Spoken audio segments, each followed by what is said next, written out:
বাগবাসার বিধায়ক যাদবলাল নাথ এমএলএ ফাটা ক্যাস্টোর ভূমিকায় কি বললেন একবার শুনুন তার বক্তব্য। তাকে নাকি এমএলএ ফাটা ক্যাস্টো বলে তাকে ঘা দিয়েছেন, তাকে উল্লেখ করেছেন, কিন্তু তার বিরুদ্ধেও সেই ডায়লগে এবার তিনিও দিলেন এমএলএ ফাটা ক্যাস্টোর ডায়লগটাকে ঘুরিয়ে। কি বললেন তিনি একবার শুনুন।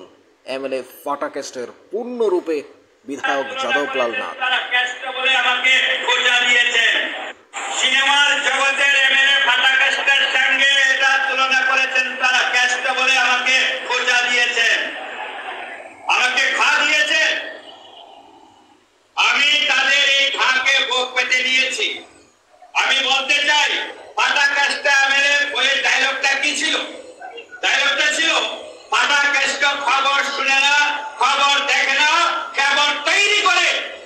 আর বাগবাসার বিধায়ক ফেসবুকে যারা আবুল তাবুল লেখেন, সাম রায় এন্ড সাম ডেভলপ যারা লিখেছিলেন, তাদের উদ্দেশ্যে আমি বলতে চাই, বাগবাসার বিধায়ক ফেসবুকে আবুল তাবুল খবর শুনে না, খবর দেখে না, খবর পড়ে না, খবর তৈরি করে।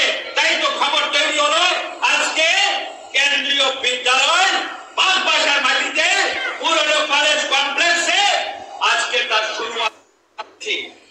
আমি বলতে এটা সিনেমার জগতের এমএলএ ফাটা ক্যাস্টের সঙ্গে এটা তুলনা করেছেন, তারা ক্যাস্ট বলে আমাকে খোঁজা দিয়েছেন, আমাকে ঘা দিয়েছেন।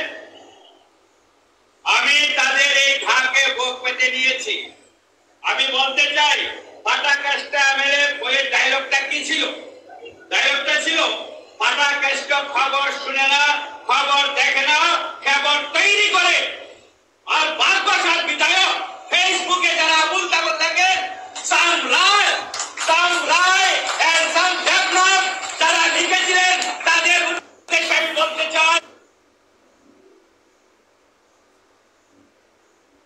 বাগবাসার বিধায়ক ফেসবুকে আবুল তাবুল খবর শুনে না, খবর দেখে না, খবর পড়ে না, খবর তৈরি করে। তাই তো খবর তৈরি হলো আজকে কেন্দ্রীয় বিদ্যালয় বাগবাসার মাটিতে পুরনো কলেজ কমপ্লেক্সে আজকে তার শুরুয়াত হয়েছে।